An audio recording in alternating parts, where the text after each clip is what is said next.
Hola, hola, hola. ¿Cómo están? Domingo 11 de septiembre. Me vine a sentar aquí a la naturaleza para compartir con ustedes la lectura del domingo.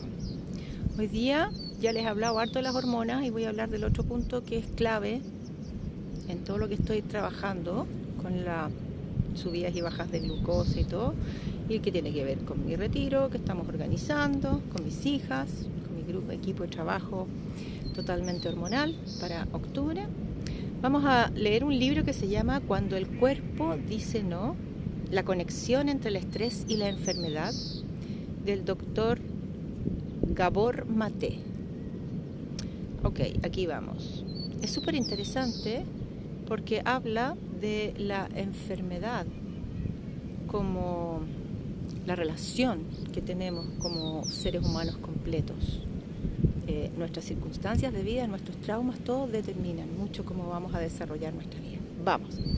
Primer capítulo se llama El Triángulo de las Bermudas. Mari era una mujer de poco más de 40 años, de estatura baja y trato suave y deferente. Llevaba siendo paciente mía 8 años, junto con su marido y sus 3 hijos. Había timidez en su sonrisa, un matiz de baja autoestima y reía con facilidad. Cuando se le iluminaba el rostro eternamente joven, era imposible no responder de la misma manera. Mi corazón sigue enterneciéndose y contriñéndose de dolor cuando pienso en ella. Mari y yo no hablábamos mucho hasta que la enfermedad que acabaría con su vida empezó a dar sus primeras señales. Al principio la cosa parecía bastante inofensiva. Una herida de aguja en la punta de un dedo que permaneció varios meses sin curar. El problema se achacó al fenómeno de Raynaud, por el que las pequeñas arterias de los dedos se estrechan y evitan que el oxígeno llegue a los tejidos. En tales casos puede darse gangrena y desafortunadamente ese fue el caso de Mari. A pesar de diversas hospitalizaciones y procedimientos quirúrgicos, al año estaba suplicando una amputación que la librara del punzante dolor en el dedo. Cuando por fin los médicos accedieron a sus deseos, la enfermedad se había extendido y los fuertes narcóticos que se le suministraron resultaban insuficientes para aliviar su constante dolor. El fenómeno de Raynaud, para los que no saben, es una enfermedad autoinmune que afecta la punta de los dedos, que tiene que ver con el frío y tolerancia con las temperaturas, etc., por la constricción de los vasos sanguíneos. Puede ocurrir de manera independiente o como consecuencia de otros trastornos. Los fumadores, por ejemplo, poseen un mayor riesgo de contraerlo.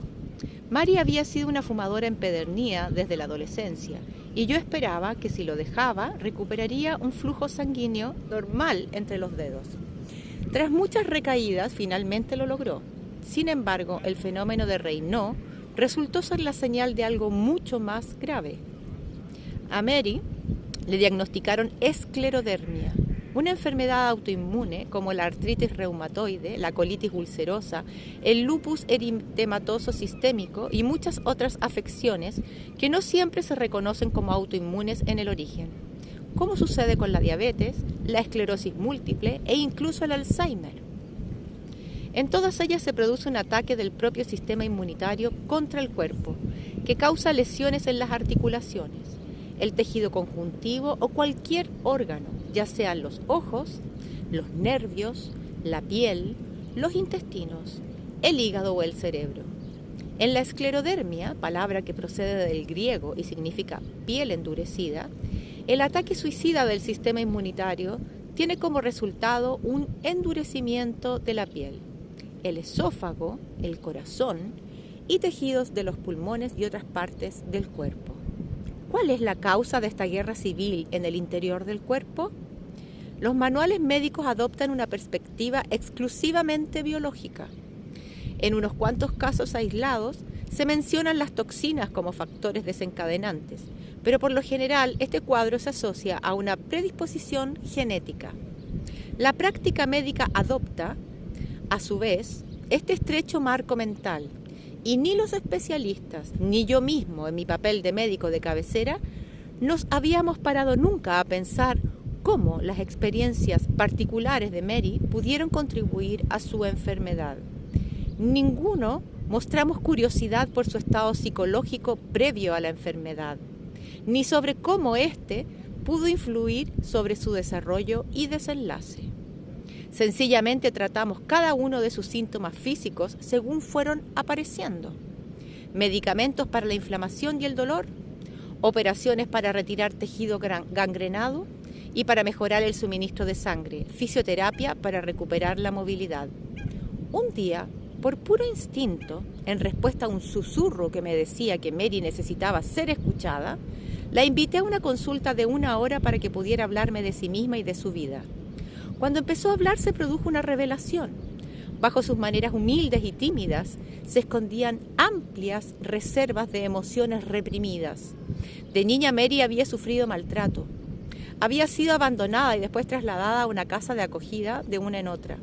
Me habló de cómo se escondió en el desván a los 7 años y cobijó a sus hermanas pequeñas en sus brazos, mientras en el piso de abajo sus padres adoptivos, borrachos, gritaban y discutían. Tenía miedo todo el rato. Pero a los 7 años me vi obligada a proteger a mis hermanas, me dijo. Y a mí no me protegía nadie.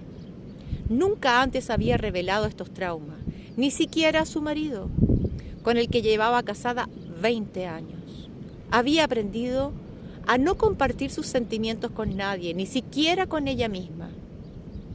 De haberse mostrado autoexpresiva, vulnerable y dubitativa durante su infancia, se habría puesto en peligro, ya que su seguridad dependía de preocuparse por los sentimientos de los demás, nunca por los suyos.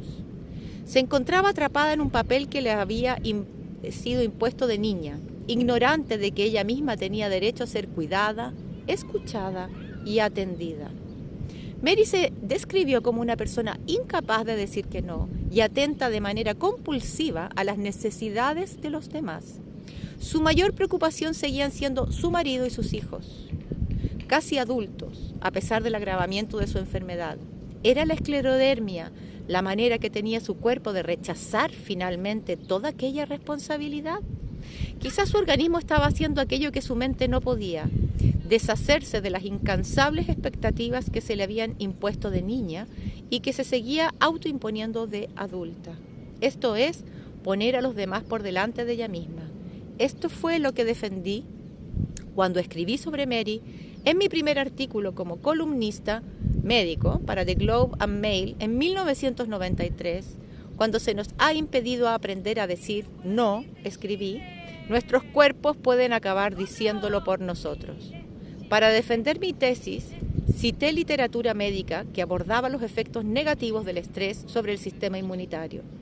La idea de que el estilo de afrontamiento emocional de las personas puede ser una de las causas de la esclerodermia u otras enfermedades crónicas es anatema para algunos médicos, y una especialista en enfermedades reumáticas de un importante hospital canadiense envió una carta feroz al editor denunciando tanto mi artículo como el periódico por haberlo publicado. Afirmaba que yo era inexperto y que no había llevado a cabo ninguna investigación. El hecho de que una especialista desestimara la relación entre el cuerpo y la mente no era especialmente sorprendente. El dualismo tiñe todas nuestras creencias acerca de la salud y la enfermedad, y tratamos de entender el cuerpo aislado de la mente. Queremos describir a los seres humanos, estén sanos o no, como si vivieran separados del entorno en el que se desarrollan, viven, trabajan, juegan, aman y mueren. Se trata de sesgos innatos y ocultos de la ortodoxia médica, que en la mayoría de los médicos absorben durante su formación y trasladan a su práctica.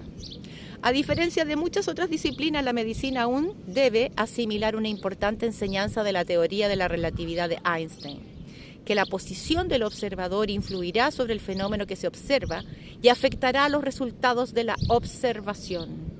Lo que el científico o científica dan por supuesto sin examinarlo, determinará y a la vez limitará sus descubrimientos, como señaló el pionero de la investigación del estrés, el checo-canadiense Hans Selye. La mayoría de la gente no advierte plenamente hasta qué punto el espíritu de las investigaciones científicas y las lecciones extraídas de ellas dependen de las perspectivas individuales de los descubridores, escribió The Stress of Life, el estrés de la vida, En una era tan dependiente de la ciencia y los científicos, este punto fundamental merece una especial atención. De este modo honesto y revelador, Shelley, que además era médico, expresaba una verdad que incluso hoy, un cuarto de siglo más tarde, pocas personas comprenden. Cuanto más se especializan los médicos, más saben sobre una parte del cuerpo o un órgano en concreto y menos atienden a comprender al ser humano en cuyo interior reside esa parte o ese órgano. Las personas a las que he entrevistado para este libro declararon de manera casi unánime que ni sus especialistas ni sus médicos de cabecera los invitaron nunca a explorar el contenido personal y subjetivo de sus vidas. Más bien, tales indagaciones fueron desaconsejadas en la mayor parte de sus contactos con la profesión médica. Al hablar con mis colegas especialistas sobre estos mismos pacientes, encontré que incluso después de muchos años de relación con una persona, un médico podía permanecer bastante ignorante sobre la vida del paciente y su experiencia más allá de los estrechos límites de la enfermedad. Al empezar este libro me dispuse a escribir sobre los efectos del estrés, sobre la salud, especialmente de los tipos de estrés ocultos que todos generamos de manera muy temprana y que conforman una trama tan profunda y tan sutil que parecen una parte de nuestro verdadero ser. Aunque he presentado cuantas pruebas científicas parecían razonables en un trabajo para el público no especializado, el corazón del libro, para mí al menos, lo constituyen las historias individuales que he podido compartir con los lectores, aunque lo cierto es que tales historias serán vistas también como las menos persuasivas para aquellos que consideran dichas pruebas como anecdóticas. Vamos terminando. Solo un ludita intelectual negaría los enormes beneficios que la aplicación escrupulosa de los métodos científicos ha aportado al género humano. Pero existe información esencial que no puede comprobarse en los laboratorios ni por medio del análisis estadístico. Hay aspectos de las enfermedades que no pueden reducirse a los hechos verificados por estudios de doble ciego y las más estrictas técnicas científicas. La medicina nos revela tanto sobre la actuación significativa de la curación, el sufrimiento y la muerte, como el análisis químico sobre el valor estético de la poesía, escribió Ivan Illich en Némesis Médica. Nos encerraremos en unos límites verdaderamente estrechos si excluimos del conocimiento aceptado las contribuciones de la experiencia y la percepción humana. Hemos perdido algo.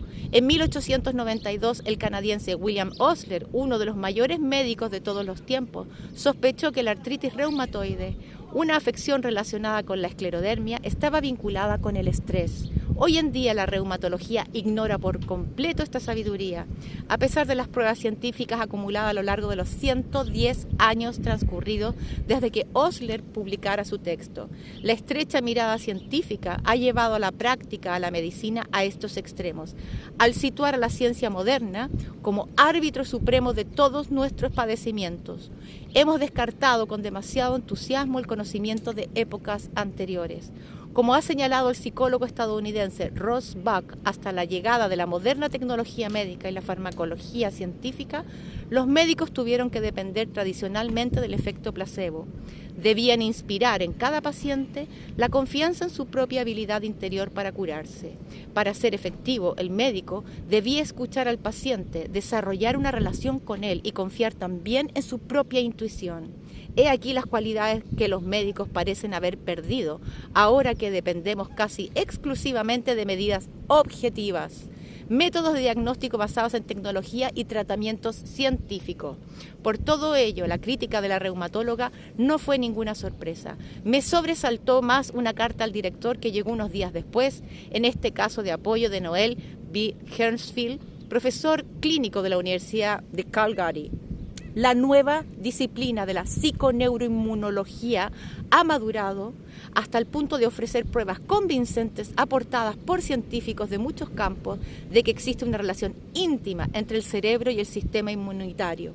La constitución emocional de un individuo y su respuesta a un estrés continuado puede constituir una de las causas de muchas enfermedades que la medicina trata, pero cuyo origen aún se desconoce. Enfermedades tales como la esclerodermia, afecciones reumáticas, afecciones intestinales, inflamatorias, diabetes, esclerosis múltiple, tiroides, y seguimos con resistencias a la insulina y otras innumerables dolencias representadas en cada subespecialidad médica. Hasta aquí los dejo. Tremendo libro, tremendo libro. Nos vemos.